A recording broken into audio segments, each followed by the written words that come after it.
Hello friends, आज की हमारी कहानी है एक विवाह ऐसा भी भाग 6। साथ ही अगर कहानी पसंद आए तो वीडियो को लाइक करें और मेरे चैनल ढेर सारी कहानियाँ को सब्सक्राइब करें। तो आइए शुरू करते हैं। जब अधिराज क्लास ले रहे थे तो तब तक आर्यन को पता नहीं था कि ये रेवती के पति हैं। जब क्लास की छुट्टी हुई तब सारे विद्यार्थी से अधिराज मिले और सबको अधिराज बहुत पसंद आए। क्लास की कुछ लड़कियां तो अधिराज के लुक्स की तारीफ भी कर रही थीं, क्योंकि अधिराज बहुत ही स्मार्ट और हैंडसम थे। आर्यन को अपनी ही तारीफ सुनने की आदत थी बस, और सारी लड़कियां उसकी दीवानी थी। लेकिन अधिराज के आने के बाद क्लास की सारी लड़कियां अधिराज की ही तारीफ कर रही थीं, और जहां देखो वहां सिर्फ अधिराज की ही बातें हो रही थी। तो ये सब आर्यन को बिल्कुल भी अच्छा नहीं लग रहा था। जब अधिराज क्लास खत्म करके क्लास से बाहर आए तो देखे कि रेवती अपनी क्लास के बाहर खड़ी है, वो भी अकेले। उसे अकेला देख अधिराज वहां गए और रेवती से पूछने लगे कि रेवती, आप यहाँ क्या कर रही हैं? रेवती: जी, वो रीवा अपनी दोस्त को बाहर छोड़ने गई है, इसीलिए मैं उसका इंतज़ार कर रही हूँ। फिर हम दोनों कैंटीन में जाकर कुछ नाश्ता करेंगे। अधिराज: वाह, आपको पता है हमें भी भूख लग रही है, क्या हम भी आप दोनों को ज्वाइन कर सकते हैं? रेवती अपना सिर नीचा करके खड़ी थी और उतने में रीवा की आवाज आई, जी भाई साहब, बिल्कुल चलें। फिर तीनों कैंटीन की तरफ गए, लेकिन वहां उन तीनों को एक साथ जाते हुए राहुल ने देख लिया। वो जाकर आर्यन को बताया कि अधिराज रेवती और रीवा के साथ जा रहे थे कैंटीन की तरफ। ये सुनकर आर्यन राहुल को बोलता है कि शांत रहो, याद नहीं है मोहित के समय भी कुछ ऐसा ही हुआ था? राहुल: हाँ भाई, लेकिन आर्यन: बस अब चल, मुझे भी भूख लगी है, कैंटीन चलते हैं। आर्यन और राहुल कैंटीन गए। आर्यन ने राहुल से बोल दिया था कि मत सोच उन सब चीजों के बारे में, लेकिन आर्यन खुद ही राहुल की कही बातों को भूल नहीं पा रहा था, और कैंटीन जाते ही सबसे पहले रेवती को ढूंढा और उसके सामने वाली टेबल पर बैठ गया। राहुल ऑर्डर करने गया, तब तक आर्यन की नज़र रेवती पर ही अटकी थी, लेकिन रेवती अपना सिर नीचा करके बैठी थी। दूर बैठा आर्यन को कुछ समझ नहीं आ रहा था। अधिराज नाश्ता करके वहां से निकल गए और रीवा और रेवती भी वहां से जाने लगी। तभी आर्यन और राहुल भी कैंटीन से निकलने लगे।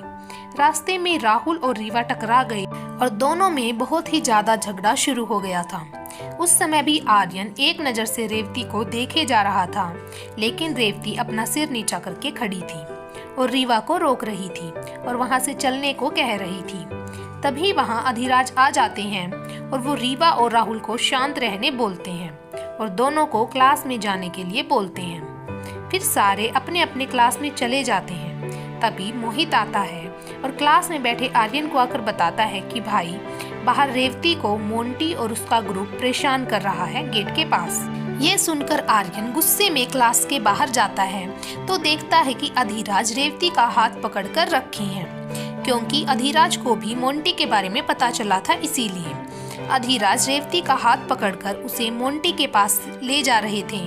लेकिन आर्यन ये देखकर गुस्सा हो जाता है और सोचता है कि ये भी रेवती को रोज परेशान करता है, पहले इसे ही देख लेता हूँ।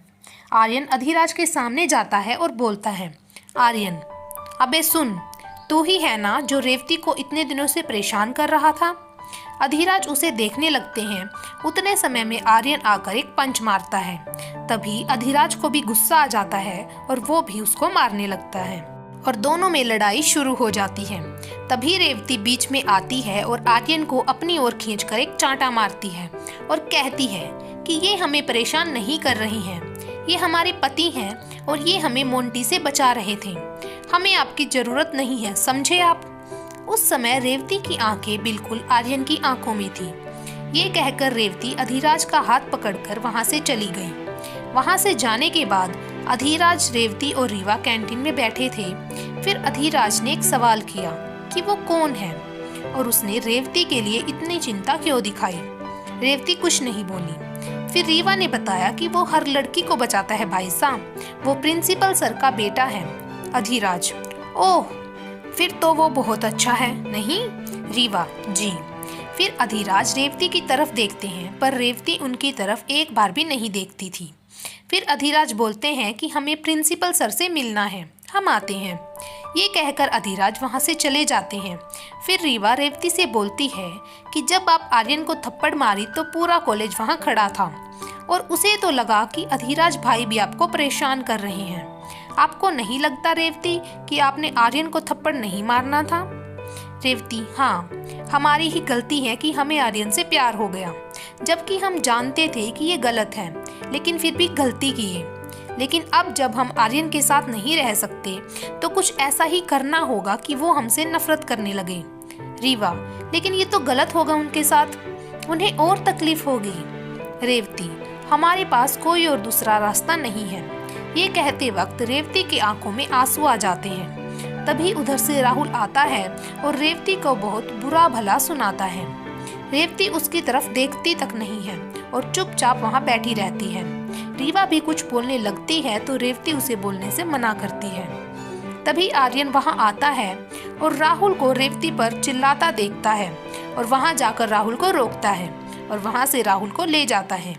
रेवती की आंखों में आंसू आ जाते हैं और वो रीवा को कहती है कि हम वॉशरूम से आते हैं, और ये कहकर वो वॉशरूम जाती है और वहाँ जाकर रोने लगती है और उसके रोने की आवाज़ वहाँ खड़ी रूही को जाती है। रूही उसके सामने जाती है और पूछती है कि क्या हुआ रेवती, तुम रो क्यों रही हो?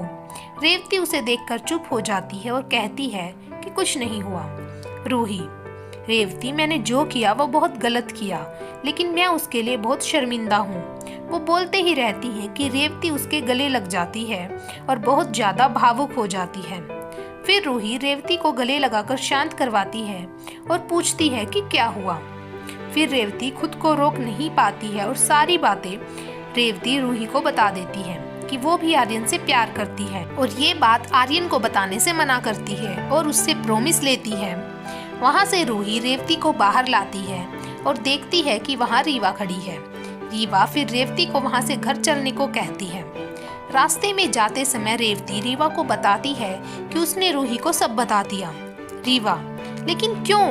वो सारी बातें आर्यन को बता देगी। रेवती, हमसे रहा नहीं गया और मैंने उसे सारी बात बता दी, लेकिन उसने प्रॉमिस किया है कि वो आर्यन को नहीं बताएगी।